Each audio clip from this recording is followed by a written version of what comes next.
व्यक्ति इस पृथ्वी पर एक पर्यटक के रूप में आता है। कुछ समय इस पृथ्वी पर गुजारने के बाद वापस उस ब्रह्म में अपने मूल स्वरूप में वापस चला जाता है। किसी के जीवन का अंतिम पड़ाव बहुत सुखद होता है और किसी का संघर्षों से भरा हुआ। जीवन के इतने लंबे अनुभव के बाद भी, लंबे एक्सपीरियंस के बाद भी संघर्ष, लेकिन यह संघर्ष व्यक्ति के अपने स्वभाव के कारण उत्पन्न होता है।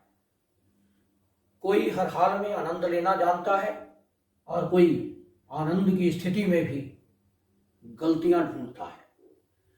नमस्कार फ्रेंड्स, मैं आचार्य महेंद्र, हमारे ज्योतिष के इस YouTube चैनल पर आपका स्वागत है। आज हम बात करने जा रहे हैं आपकी ओल्ड एज पर, आपकी वृद्ध अवस्था पर। आपकी वृद्ध अवस्था कैसी रहेगी? क्या आपकी संतान आपका साथ देगी? क्या आप अपनी संतान के साथ मिलजुल कर एडजस्ट कर पाएंगे? यह बेसिकली दोनों तरफ से एक म्यूचुअल अंडरस्टैंडिंग होती है, संतान और पेरेंट्स की। कई बार यह देखा जाता है कि पेरेंट्स एडजस्टेबल होते हैं और संतान उग्र स्वभाव की होती है, और कई बार संतान एडजस्टेबल होती है और पेरेंट्स उग्र स्वभाव के होते हैं। तो आइए जानते हैं कि कौन कौन सी राशियां और कौन से घर कुंडली में व्यक्ति को किस प्रकार का स्वभाव देते हैं, किस प्रकार का उसका नेचर होता है। यदि आपने हमारे चैनल को सब्सक्राइब नहीं किया है तो आपसे अनुरोध है कि इसे सब्सक्राइब करें, नोटिफिकेशन बेल को अवश्य दबाएं, जिससे आने वाले सभी वीडियो आपको मिलते रहें। हर व्यक्ति की कुंडली या उसकी जन्म पत्री अलग होती है।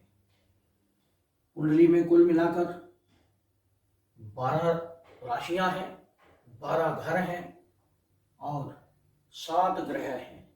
2 ग्रह राहु केतु, जिनको हम फिजिकल प्लैनेट नहीं काउंट करते, आज हम उसकी बात नहीं करेंगे।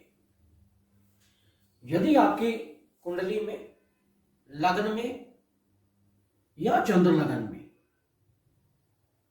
बड़े ध्यान से सुनिए, आपकी कुंडली के लग्न में यानी पहले भाव में या जहां चंद्रमा लिखा है वहां पर अगर 1 नंबर की राशि या 5 नंबर की राशि हो, यानी मेष राशि हो या सिंह राशि हो, तो ऐसे लोग बहुत ही जिद्दी स्वभाव के होते हैं, भले ही वह संतान हो या पेरेंट्स हो।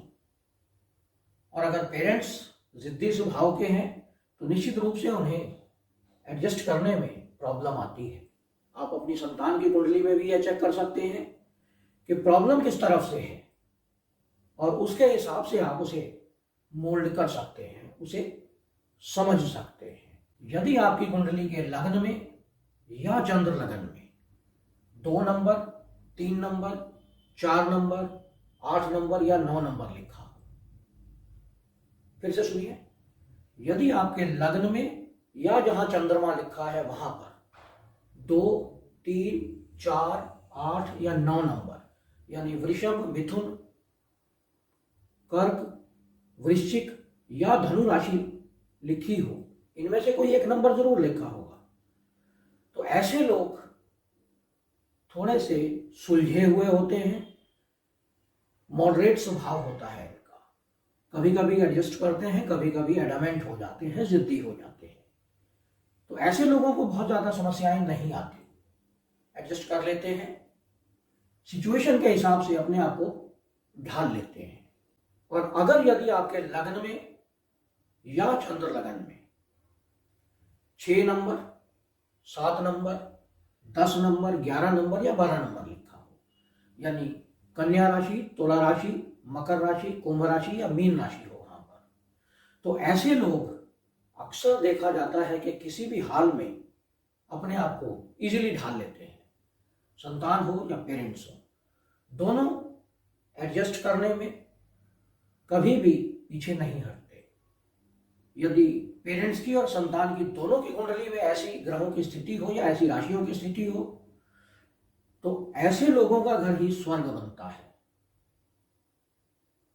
कई बार कहते देखा जाता है कि इनके पेरेंट्स की इनके बच्चों के साथ कितनी अच्छी अंडरस्टैंडिंग है, तो उन बच्चों में और पेरेंट्स में उनकी कुंडली में यह जरूर आपको देखने को मिलेगा कि लग्न में या चंद्र लग्न में 6, 7, 10, 11 या 12 नंबर जरूर लिखा होगा। यदि लग्न में या चंद्र लग्न में शुक्र बैठा हो या शनि हो या बुध हो या ये तीनों हो या तीनों में से कोई एक ग्रह हो, तो ऐसे लोग भी बहुत अधिक फ्लेक्सिबल स्वभाव के होते हैं, एडजस्टिंग नेचर होता है और आपस में मिलजुल कर रहते हैं। यदि लग्न में या चंद्र लग्न में गुरु हो या चंद्रमा हो और चंद्र लग्न में या गुरु बैठा हो, तो ऐसी स्थिति में भी लोग एडजस्टिंग स्वभाव के होते हैं, मॉडरेट नेचर होता है,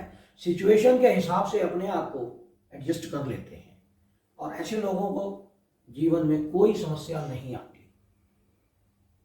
इस वीडियो को आप पूरा देखें, ध्यान से देखें, क्योंकि आज के जीवन में यह एक बहुत महत्वपूर्ण विषय है और आप अपने बारे में या अपने बच्चों के बारे में इसके हिसाब से जान सकते हैं कि वह एडजस्टिंग नेचर के हैं या एडमेंट नेचर के हैं या फ्लेक्सिबल हैं।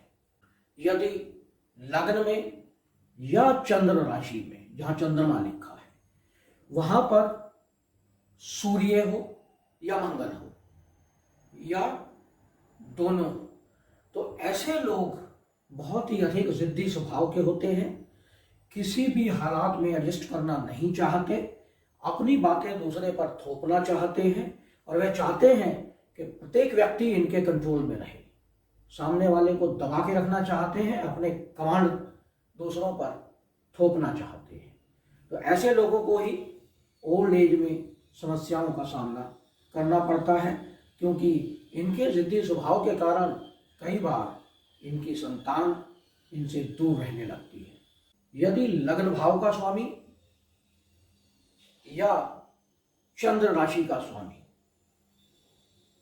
चौथे घर में, पांचवें घर में, सातवें घर में या नौवें घर में हो या 11वें घर में हो, तो ऐसे लोग फ्लेक्सिबल स्वभाव के होते हैं, एक दूसरे के साथ एडजस्ट करना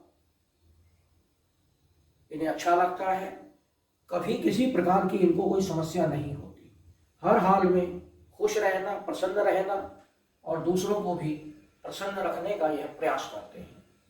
यह इनका एक बेसिक स्वभाव होता है। यदि लग्न का स्वामी या चंद्र लग्न का स्वामी पहले घर में, दूसरे घर में, 8वें घर में या 12वें घर में हो, तो ऐसे लोग मॉडरेट स्वभाव के होते हैं, एडजस्ट भी करते हैं, सिचुएशन के हिसाब से अपने आप को ढालना ये बहुत अच्छे से जानते हैं और इनको जीवन में समस्याएं नहीं आती, क्योंकि सिचुएशन के हिसाब से यह अपने आप को ढाल लेते हैं।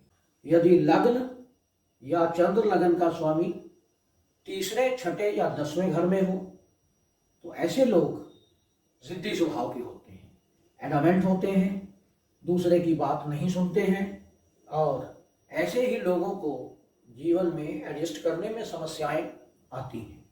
यदि आपकी कुंडली में धनु राशि, मकर राशि, कुंभ राशि और मीन राशि, यह राशियां बलवान हैं, इन राशियों के स्वामी वेल प्लेस्ड हैं, उच्च के हैं, इन राशियों पर शुभ ग्रहों का प्रभाव पड़ रहा है, तो व्यक्ति का ओल्ड एज बहुत अच्छा बीतता है। वृद्धावस्था में उन्हें किसी भी प्रकार की समस्याओं का सामना नहीं करना पड़ता। यदि आपकी कुंडली में 9वां घर, 10वां घर, 11वां घर और 12वां घर यानी 9th house, 10th house, 11th house and 12th house, ये घर बलवान है, इन घरों पर शुभ ग्रहों की दृष्टि है, इन ग्रहों के जो स्वामी हैं वह बलवान हैं, तो ऐसी स्थिति में भी ओल्ड एज बहुत अच्छी बीतती है, जीवन में अपनी वृद्धावस्था में कोई समस्याओं का इनको सामना नहीं करना पड़ता। यदि कुंडली में पहला घर, दूसरा घर, तीसरा घर और चौथा घर कुंडली में बलवान है तो ऐसे लोगों का बचपन बहुत अच्छा बीतता है। उन्हें बचपन में सभी प्रकार की सुख सुविधाएं मिलती हैं और बचपन में इन्हें किसी भी प्रकार का संघर्ष नहीं करना पड़ता। यदि पांचवा, छठा, सातवां और आठवां घर यह बलवान हो तो व्यक्ति की मध्यम आयु यानी युवावस्था से लेकर और वृद्धावस्था शुरू होने तक इनका जीवन बहुत अच्छा बीतता है, संघर्ष रहित होता है, सभी प्रकार की सुख सुविधाएं यह अर्जित करते हैं। अगर हम अष्टक वर्ग बिंदुओं की बात करें, कुंडली में हम अष्टक वर्ग भी देखते हैं। अगर आपके पास सॉफ्टवेयर से बनी हुई कुंडली है तो आपकी कुंडली में निश्चित रूप से अष्टक वर्ग का भी प्रिंट आउट आपके पास होगा। यदि आपकी कुंडली में पहला, दूसरा, तीसरा और चौथा इन चार घरों के अगर शुभ बिंदुओं को जोड़ा जाए और इनकी संख्या पांचवें, छठे, सातवें, आठवें से या 9वें, 10वें, 11वें और 12वें घर से इन घरों से अधिक है, बिंदुओं की संख्या बलवान है तो आपका बचपन अच्छा बीतता है, किसी भी प्रकार की कोई समस्या आपको नहीं आती। वहीं अगर आपकी कुंडली में अष्टक वर्ग बिंदु पांचवें, छठे, सातवें और आठवें घर में अधिक है, इनका जोड़ सबसे अधिक है तो आपकी मध्यम आयु बहुत अच्छी बीतती है, किसी प्रकार की समस्याओं का सामना आपको नहीं करना पड़ता। और यदि 9वां घर, 10वां घर, 11वां घर और 12वां घर इनके शुभ बिंदु अष्टक वर्ग में अधिक हैं तो आपकी वृद्धावस्था बहुत अच्छी जाने वाली है, आप फैमिली में बहुत अच्छी तरह से एडजस्ट करके रहेंगे। तो यह था विश्लेषण, आपके वृद्धावस्था किस प्रकार से रहने वाली है। तीनों अवस्थाएं, बालावस्था, मध्यम आयु एंड वृद्धायु। यह विश्लेषण आपको कैसा लगा इस पर कमेंट करें। यदि आपने हमारे चैनल को सब्सक्राइब नहीं किया है तो इसे सब्सक्राइब करें, साथ में नोटिफिकेशन बेल को अवश्य दबाएं जिससे आने वाले सभी वीडियो आपको मिलते रहें। नमस्कार।